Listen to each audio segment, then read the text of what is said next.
Mr. Davis. Thank you, Mr. Chairman, and I want to thank all of the witnesses who have come and shared serious information with us. To begin, I want to applaud the leadership of my friend and colleague, Representative Benny Thompson from Mississippi, who has fought for years to get federal and state officials to investigate the misuse of TANF in Mississippi. As ranking member of the subcommittee with jurisdiction over TANF, I am acutely aware of misuse of millions of dollars from struggling families in Mississippi. But TANF is working exactly as the Republican TANF system was designed. Unlike any other law, Republicans insisted on a statutory prohibition on federal oversight that limits transparency, fraud detection, and enforcement.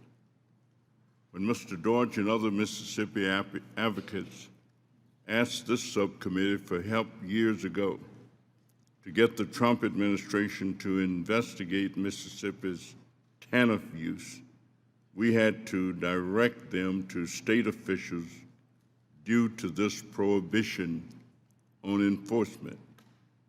Even the new GAO report says Health and Human Services has indicated its oversight of state use of TANF funds is constrained by its limited statutory authority. They don't have the authority to do it. Yet, Republican bills to address TANF fraud focused on use by individuals, willfully ignoring the fraud by organizations. Mr. Dortch, I thank you for your tireless work on behalf of families in Mississippi. In 2021, over 350,000 Mississippi families received the enhanced child tax credit, which my Republican colleagues ended in 2022.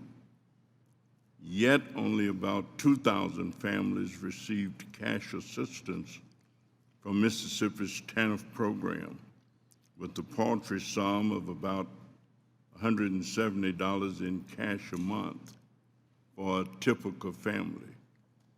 I believe the state and the people who diverted funds from needy families have a moral obligation to now help those families. So, Mr. Dortch, is Mississippi giving any of the recovered funds to people in need of, to help with food, housing, child care, and other basic needs? Are the people who misused money intended for poor families doing anything to make up for their actions by helping those struggling families? I lead a bill to allow HHS to monitor states for this kind of malfeasance, and if they find misuse, to require states to recover and invest that money in income support for struggling families. Do you think that kind of policy would help Mississippi? And even after this misuse, has the state of Mississippi been transparent to you and other advocates about how TANF contractors use TANF funds accountably?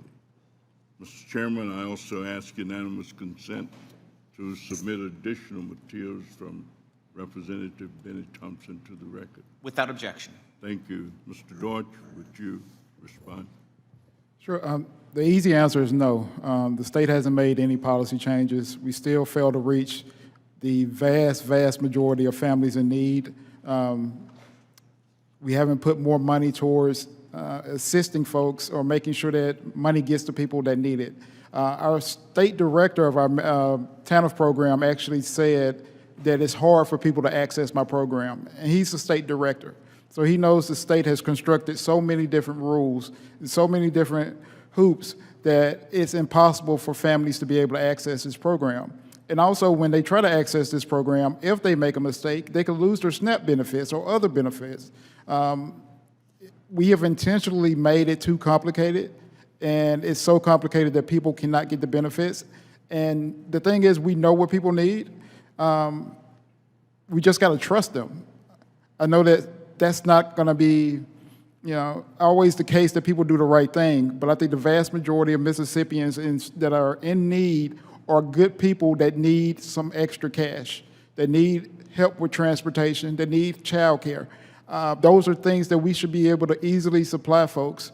Instead, we make up these different rules, and these different nonprofits get organizations. Families First was treated as a great program while it was running.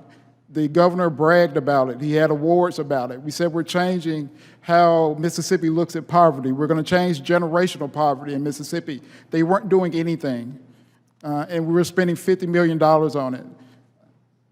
When people just need those they have basic needs, like childcare, like transportation, like being able to buy groceries.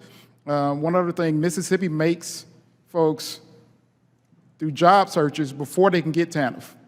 So if you're living in a county without any jobs, and there are many counties in Mississippi without any jobs, and you want TANF assistance to help you get transportation, you cannot get that assistance until you go do the job search. So we have really gone way too far in making this complicated and punitive towards people that need the assistance. Thank you very much. Thank you for your indulgence, Mr. Chairman. And I also have a submission from press articles that I'd like to submit. Without objection.